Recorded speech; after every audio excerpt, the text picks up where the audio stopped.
Dave Stewart of the Eurythmics, who's your hubby. Yes. Are you getting much of a chance to have a look around?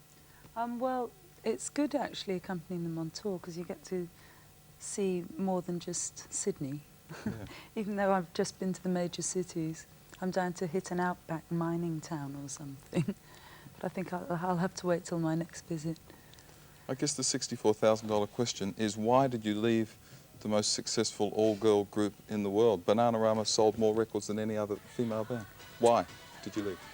Well, I couldn't really do... Oh, that's very distracting. I couldn't actually perform the kind of songs I wanted to write within that context. I couldn't use the musical ideas I had stored up. Musical differences? Yes. Is that yeah? That's the official term, isn't it? Yeah, well, I mean, it was a reasonably amicable parting, I think. When I asked them why you left, they said that you were just kind of going in a different direction. That's and right, it was better that you did leave. I mean, I was in the band for 7 years and we were really close friends, so when I started feeling like that, they knew about it and we tried to all stick with it, and, you know, they knew for a couple of years that I wasn't happy with things. So they were relieved, really. So did you leave specifically to do Shakespears Sister, or did that sort of happen as a result of twiddling your thumbs? It happened as a result. I mean, if I'd have been thinking about it while I'd been in the band, it would have been like contemplating infidelity or something. But as soon as I left the band, I just started writing again in a way that I hadn't been able to for several years. I just had complete freedom to experiment and do what I wanted to, and then Shakespears Sister had to happen. So is Shakespears Sister you?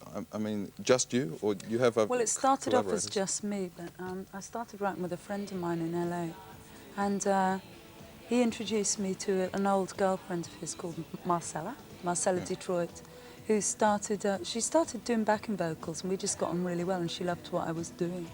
And she got more and more involved in the writing, and now she's my partner. This is you and Marcella and Dave and Ray Cooper and a whole bunch of people in Russia performing there.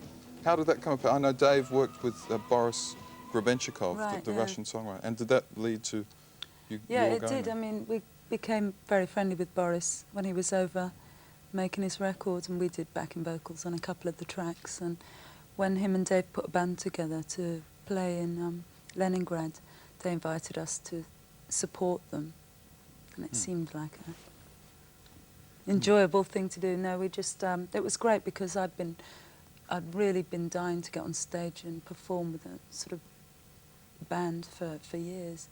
And everything was completely live, and there were like 3 guitarists on stage, 2 drummers. It was heaven. You know, it was in front of 17,000 people, which was kind of a baptism by fire. But how do you combine being a mum with a recording artist and a husband touring the world? You know. Well, it's easy really because I've got a nanny. Oh, really? Yeah. No, you just got to be careful that you divide your time equally, you know. I mean, both things are important to me, but then I wouldn't be a good mother if I was not doing what I'm doing. Well, we're going to play some Shakespears Sister. We've got Your History all queued up, so let's go. This is Shakespears Sister, Siobhan Fahey out front.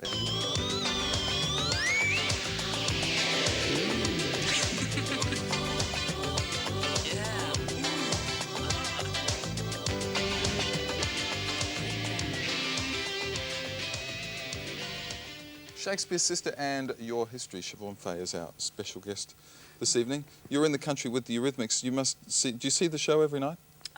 Well, since I've got to Australia, I've seen it most nights, although they're in Canberra tonight. But for the first 3 months of the tour, I wasn't with them at all. It's just, I had prior commitments with Shakespears Sister, but I sort of contrived to do some promotion in Australia, and roughly the same time they were touring, so I could spend a bit of time. Funny about that. We had Annie on the show last week because Dave was crook when he first came to the country. Is he all right now? Well, for the last 2 days he has been. He's had 5 flus in 3 months. Every time I come and see him, he comes down with another one. Well, it must be difficult when you're on the road to keep yourself fit and healthy and all that. Yeah, I think that's the problem, is you can't recover.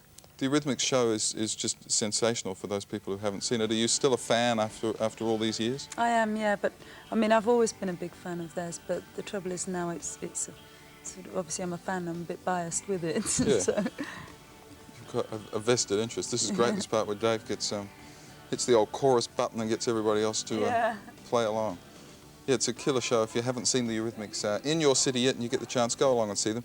We were hoping, there was a word that you were going to be doing some shows here, sort of interspersed with Eurythmics concerts, but no. Well, I have brilliant bands, and we were sort of frantically trying to arrange it so that I could do some dates in sort of tiny little pubs and clubs while they were doing the mega gigs, but there wasn't really enough time to get it together.